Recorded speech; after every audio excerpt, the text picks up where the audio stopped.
वसुदेवसुतं देवं कंसचाणूरमर्दनं देवकी परमानंदम कृष्णं वंदे जगद्गुरुम्। सत्संग में आए सभी गीता प्रेमियों और सज्जनों, आपका हार्दिक अभिनंदन। सज्जनों, बहुत से भक्तों ने यह प्रश्न किया कि एकाग्रता का लेवल कैसे बढ़ाया जाए। आजकल बच्चों का पढ़ाई में मन नहीं लगता है, बच्चे स्टडी नहीं कर पाते हैं प्रॉपरली, उतने मार्क्स नहीं आ पाते हैं एग्जाम्स के अंदर जितने कि आने चाहिए। जितनी वो मेहनत करते हैं उतने मार्क्स नहीं आ पाते हैं। और ग्रेजुएशन के बाद बहुत से स्टूडेंट्स जो कंपटीशन की तैयारी करते हैं तो उनको भी वो अपेक्षित रिजल्ट्स नहीं मिल पाते हैं, कंपटीशन के अंदर वो सक्सेस गेन नहीं कर पाते हैं। तो मैं आज आपको एकाग्रता का लेवल कैसे बढ़ाया जाए, बच्चे कैसे टॉप कर सकते हैं, कंपटीशन के अंदर आप कैसे सफलता प्राप्त कर सकते हैं, इन सब के बारे में थोड़ी सी चर्चा करना चाहूँगा। देखें, मैं इस सब्जेक्ट को 3 शास्त्रों के हिसाब से आपको बताना चाहूँगा। वास्तुशास्त्र के हिसाब से, ज्योतिष शास्त्र के हिसाब से और धर्मशास्त्र के हिसाब से। यानी वास्तुशास्त्र के हिसाब से हम कैसे एकाग्रता का लेवल बढ़ा सकते हैं, ज्योतिष शास्त्र के हिसाब से हम एकाग्रता का लेवल कैसे बढ़ा सकते हैं, और धर्मशास्त्र के हिसाब से हम एकाग्रता का लेवल कैसे बढ़ा सकते हैं। फिर इन तीनों को कंबाइंड करके हम नेट रिजल्ट अपने आप में कितना अच्छा ला सकते हैं, डेवलप कर सकते हैं, वो मैं आपको सब आज बताऊंगा। पहले हम बात करते हैं वास्तुशास्त्र के हिसाब से। देखें, वास्तुशास्त्र में दिशाएं जो होती हैं वो महत्वपूर्ण होती हैं। दिशाएं 4 होती हैं, आप सबको मालूम है, नॉर्थ, साउथ, ईस्ट और वेस्ट। यानी उत्तर, दक्षिण, पूर्व और पश्चिम, ये मेन 4 दिशाएं होती हैं। इनमें आपस में 90 डिग्री का संबंध होता है।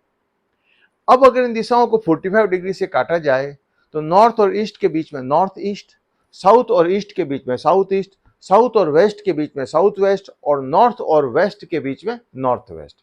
यानी north east, south east, north west और साउथ वेस्ट, ये 4 कोने और हो गए।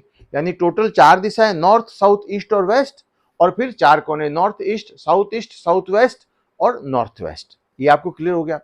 अब मैं आपको धीरे धीरे इन सब के ऊपर मैं आपके साथ चर्चा करूंगा। आज चूंकि हमारा सब्जेक्ट है एकाग्रता का लेवल कैसे बढ़ा जाए, कंपटीशन में सक्सेस कैसे गेन की जाए, तो उन सब के लिए महत्वपूर्ण जो कोना होता है वास्तुशास्त्र के हिसाब से, वो होता है नॉर्थ ईस्ट का कोना। यानी नॉर्थ और ईस्ट के बीच में जो कोना होता है 45 डिग्री वाला नॉर्थ ईस्ट कोना, उत्तर पूर्व वाला कोना।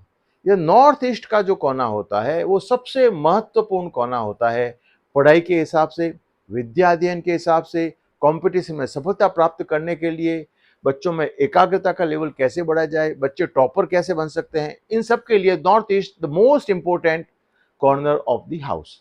आप जिस किसी भी घर में रह रहे हैं, जिस किसी फ्लैट में रह रहे हैं, उसमें आप अपना नॉर्थ ईस्ट का कोना देखिए।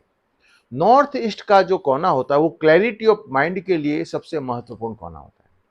तो नॉर्थ ईस्ट कोने में क्या होना चाहिए, अपना पूजा गृह होनी चाहिए, हमारा स्टडी का टेबल होना चाहिए। नॉर्थ ईस्ट का कोना हमेशा हल्का होना चाहिए, साफ सुथरा होना चाहिए। नॉर्थ ईस्ट के अंदर आप हल्का कलर होना चाहिए, लाइट क्रीम कलर होना चाहिए। अगर आप ग्रीन कलर रखते हैं तो लाइट ग्रीन कलर होना चाहिए। यानी अगर आपके पर्दे वगैरह है, आपके कबर्ड है, एकदम लाइट कलर में होनी चाहिए। लाइट कलर से क्या होता है, आपका मस्तिष्क जो है वो शांत रहता है। तो उससे शांत मस्तिष्क से, शांत मन और शांत दिमाग से आपका एकाग्रता लेवल बढ़ता है। तो नॉर्थ ईस्ट का कोना साफ सुथरा होना चाहिए। नॉर्थ ईस्ट में आपकी स्टडी टेबल होनी चाहिए। जब आप पढ़ते हैं तो आपका मुंह नॉर्थ ईस्ट की तरफ होना चाहिए, नॉर्थ की तरफ, ईस्ट की तरफ या नॉर्थ ईस्ट की तरफ। आपके पढ़ते समय आपका मुंह हमेशा नॉर्थ ईस्ट की तरफ होना चाहिए। और आपकी जो टेबल है वो जो भी आपका कमरा है, जो भी जिस रूम में आप पढ़ रहे हैं, नॉर्थ ईस्ट वाले रूम में, उस रूम में आपकी टेबल कोने के साथ चिपकी हुई नहीं होनी चाहिए, थोड़ी सी कोने से दूर होनी चाहिए। और कभी भी नॉर्थ ईस्ट के अंदर देखें, ये तो हो गई नॉर्थ ईस्ट में करने वाली बातें। नॉर्थ ईस्ट हल्का होना चाहिए, नॉर्थ ईस्ट में आपकी टेबल होनी चाहिए, आपका पूजा गृह होना चाहिए, लाइट कलर होना चाहिए, और क्या नहीं होना चाहिए वहां पर, भारी वस्तुएं नहीं होनी चाहिए। नॉर्थ ईस्ट में आप कभी भी भारी वस्तुएं नहीं रखिए। ऐसा ज्यादा जैसे कोई भारी कबर्ड है, भारी स्टोर वाली कुछ चीजें हैं, या मान लो कूड़ा कचरा है, डस्टबिन है, ऐसी चीजें वहां पर नहीं रखनी चाहिए। तो नहीं रखने वाली चीजें क्या हो गई? भारी चीज, कोई बड़ा कबर्ड, कोई बड़ा स्टोरेज में रखने वाली सामान, चीजें, भारी वस्तुएं वहां पे नहीं होनी चाहिए, और वहां पर कूड़ा कचरा नहीं होना चाहिए, और स्पेशली नॉर्थ ईस्ट के अंदर कभी भी टॉयलेट नहीं होना चाहिए। ये बात बहुत महत्वपूर्ण है, नॉर्थ ईस्ट में कभी भी टॉयलेट नहीं होना चाहिए। तो नॉर्थ ईस्ट में क्या होना चाहिए वो मैंने आपको बता दिया, और नॉर्थ ईस्ट में क्या नहीं होना चाहिए वो मैंने आपको बता दिया। तो नॉर्थ ईस्ट में ये सब बातें ध्यान रखेंगे तो क्लैरिटी ऑफ माइंड में आपकी बहुत सहायता मिलेगी। तो ये तो हो गया वास्तुशास्त्र के हिसाब से कि बच्चे को या विद्यार्थी को, या कभी भी अगर आप विद्या देखें, विद्या अध्ययन करने की कोई उम्र नहीं होती है। विद्यार्थी का मतलब क्या है? जो विद्या का अध्ययन करता है वो विद्यार्थी है। आपकी उम्र चाहे 60 साल हो सकती है, 70 साल हो सकती है, आप गीता का पाठ कर रहे हैं, रामायण का पाठ कर रहे हैं, गीता सीख रहे हैं, रामायण सीख रहे हैं, तो आप विद्यार्थी हैं। कोई भी, आप कंपटीशन की तैयारी कर रहे हैं, बच्चे चाहे 8th क्लास में पढ़ रहे हो, 10th क्लास में पढ़ रहे हो, 12th क्लास में पढ़ रहे हो, सब जो भी विद्या का अध्ययन करते हैं वो सब विद्यार्थी है। उम्र का इससे कोई कनेक्शन नहीं है, और बच्चों के लिए स्पेशली नॉर्थ ईस्ट का कोना ही सबसे महत्वपूर्ण है। तो वास्तुशास्त्र के हिसाब से ये बात हो गई। अब हम बात करते हैं धर्मशास्त्र के हिसाब से। धर्मशास्त्र क्या कहता है कि विद्यार्थी के 5 लक्षण होने चाहिए। 5 लक्षण क्या होने चाहिए? काक चेष्टा, बकुल ध्यानम, श्वान निद्रा, तथैव च अल्पाहारी, ग्रही त्यागी विद्यार्थी पंच लक्षणम। विद्यार्थी के 5 लक्षण कौन कौन से होना चाहिए? काक चेष्टा, सबसे पहला गुण जो विद्यार्थी में होना चाहिए, स्टूडेंट्स में होना चाहिए, वो होता है काक चेष्टा। कौवे के समान चेष्टा होनी चाहिए। आप जब छोटे थे तो आपने कहानी सुनी होगी कि एक कौवा था, जंगल में जा रहा था, प्यास लगी, उसने घड़े में पानी देखा, घड़े में पानी का लेवल नीचे था, उसने क्या किया? छोटे छोटे कंकड़ बुन करके घड़े में डाल दिया, पानी का लेवल ऊपर आ गया, उसने पानी पी लिया, प्यास बुझा ली और चला गया। और उसका सारांश क्या होता है? Necessity is the mother of invention, आवश्यकता आविष्कार की जननी है। और दूसरा, अब कौवे की चेष्टा, देखो वो कितना चेष्टावान था। उसको प्यास लगी, उसने देखा कि घड़े में पानी तो है पर पानी क्या है? नीचे है। तो उसने हारा नहीं, वो छोटे छोटे पत्थर लाए, उसमें डाले, पानी का लेवल ऊपर आया, उसने पानी पी लिया, प्यास बुझा ली। मतलब क्या है? आपको कौवे के समान चेष्टा करते रहनी चाहिए। कभी भी विपरीत परिस्थिति को देख करके डरना नहीं चाहिए। विपरीत परिस्थिति को आप अनुकूल कैसे बना सकता है, प्रतिकूल परिस्थिति को आप अपने अनुकूल कैसे बना सकते हैं, ये कौवे से सीखना चाहिए। कौवे की इस कहानी से हमें सीखना चाहिए। हमेशा सतत प्रयास करते रहिए। देखिए, परिस्थितियां तो आती रहेगी, कभी प्रतिकूल आएगी, कभी अनुकूल आएगी, कभी आपके लिए ऐसा लगेगा कि आपके हितकारी परिस्थिति है, आपके अनुकूल परिस्थिति है, कभी प्रतिकूल होगी। डरना नहीं चाहिए। प्रतिकूल परिस्थिति को अनुकूल कैसे बना सके इसके ऊपर विचार करना चाहिए। विद्यार्थी विद्याध्ययन करते हैं तो क्या होता है? कभी कोई सब्जेक्ट भारी लगता है, जैसे गणित है, फिजिक्स है, ये सब्जेक्ट्स क्या होते हैं? विद्यार्थी को भारी लगते हैं। तो उनसे डरना नहीं चाहिए। उनको कैसे सीख सकते हैं वो चेष्टा करती रहनी चाहिए। तो काक चेष्टा। दूसरा विद्यार्थी का लक्षण क्या होना चाहिए? बकुल ध्यानम। बकुल ध्यानम क्या मतलब? क्या इसका? जो बगुला होता है ना, वो नदी किनारे बैठा रहता है। उसका खाना क्या है? वो मछलियों को खाना चाहता है। अब देखो, बगुला क्या होता है, कुछ छोटी छोटी मछलियां आती रहती है, जाती रहती है, वो उसको आने जाने देता है। वो छोटी मछली को नहीं खाता है। क्यों? क्योंकि उसको मालूम है कि अगर मैं छोटी मछली को खाऊंगा तो मछलियां डर जाएगी, तो बड़ी मछली इधर नहीं आएगी। तो वो बड़ी मछली की प्रतीक्षा करता रहता है, वेट करता रहता है बड़ी मछली की। जैसे ही बड़ी मछली आती है वो उसको खा जाता है। क्योंकि जब छोटी छोटी मछलियां घूम रही होती है तो मछलियों को विश्वास हो जाता है कि ये बगुला हमको नहीं खाएगा। तो बड़ी मछली भी वहां पर आ जाती है और वो बड़ी मछली को आसानी से खा जाता है। तो बकुल ध्यानम, बगुले के समान हमें ध्यान करते रहना चाहिए। मतलब क्या है कि हमें छोटे छोटे अवसरों के पीछे नहीं जाना चाहिए, छोटी छोटी लक्ष्यों के पीछे नहीं जाना चाहिए। हमें एक बड़ा लक्ष्य निर्धारित करना चाहिए, और जैसे ही वो बड़ा लक्ष्य हमें प्राप्त हो, हमें फटाक से बगुले के समान झपट लेना चाहिए। अवसर को कभी चूकना नहीं चाहिए। ये बकुल ध्यानम से सीखना चाहिए। और हमेशा अपना लक्ष्य बड़ा रखो और अपने लक्ष्य की प्राप्ति में सतत रूप से कर्म करते रहो। बकुला बैठा रहता है ध्यान करते हुए ऐसे, कभी कभी वो एक टांग के ऊपर भी खड़ा हो जाता है। तो बछलियां सोचती है कि ये तो हमको कुछ नहीं खाएगा, तो वो जैसी बड़ी बछली आती है फट उसको खा लेता है। तो बकुल ध्यानम, बगुले के समान हमको ध्यान करते रहना चाहिए। यानी क्या है? अवसर की प्रतीक्षा में डटे रहना चाहिए, वेट करते रहना चाहिए और सतत रूप से कर्म करते रहना चाहिए। तीसरा, श्वान निद्रा, श्वान मतलब क्या? कुत्ता। कुत्ते की नींद क्या होती है? वो कैसे भी खट कुछ आवाज होती है वो उठ जाता है, थोड़ी सी खटपट की आवाज होती है वो उठ जाता है। तो इसका मतलब क्या? हमें भी, विद्यार्थी को भी ऐसा नहीं है वो 10-10 घंटे सोता रहता है, 12-12 घंटे सोता रहता है, नहीं। विद्यार्थी को सिर्फ 4 और 5 घंटे सोना चाहिए। देखिए, अब कैसे 4-5 घंटे सो करके काम चला सकता है, इसका संबंध जो है वो अगला जो गुण होता है विद्यार्थी में उसमें है। वो कैसे, मैं आपको बताऊंगा अभी।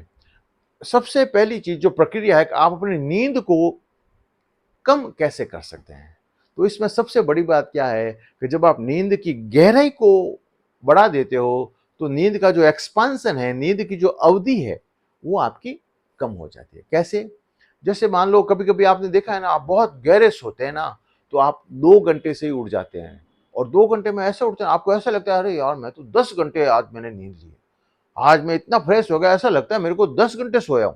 सोए आप सिर्फ 2 घंटे ही है, परंतु चूंकि आपकी डेप्थ, बहुत गहरी नींद में थे आप, तो जब नींद की गहराई बढ़ जाती है तो नींद की जो चौड़ाई है, अवधि है, वो कम हो जाती है। तो नींद की गहराई को बढ़ाई। अब नींद की गहराई बढ़ाने का क्या नियम है? उसका क्या नियम है कि जब आप सोते हैं तो विचार शून्य होकर के सोए, भगवान का नाम लेकर के सोए, और ऐसे सोए कि आप भगवान की गोद में सो रहे हो, तो आपको नींद की गहराई बढ़ जाती है, गहरी नींद आती है आपको। अगर आप विचारों के जाल में फंसे होकर के सोते हैं तो आपको गहरी नींद नहीं आती है, तो फिर आप कितना ही घंटा सो, आप फ्रेश नहीं होंगे। आप 10 घंटे भी सो जाओ, जब उठोगे ना वापस आपका मस्तिष्क जो है ना वो विचारों से भरा हुआ रहेगा, तो आप भारी भारी से रहोगे।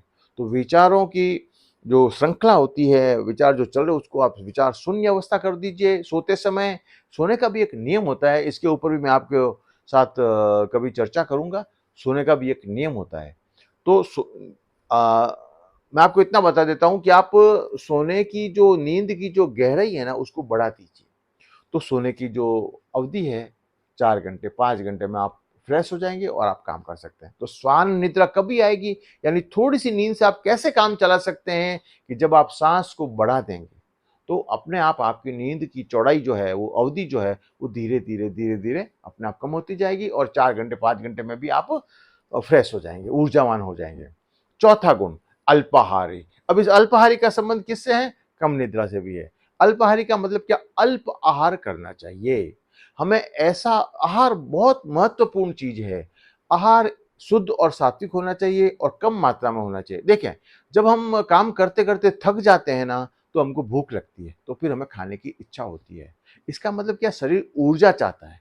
तो इसका मतलब क्या कि हम जो खाना खाएंगे उससे हमको शरीर को ऊर्जा मिलेगी और हम वापस काम करने लायक हो जाएंगे। परंतु क्या होता है, जब हम खाना खाते हैं तो नींद आने लग जाती है, ऐसा लगता है अब थोड़ी नींद ले लूं।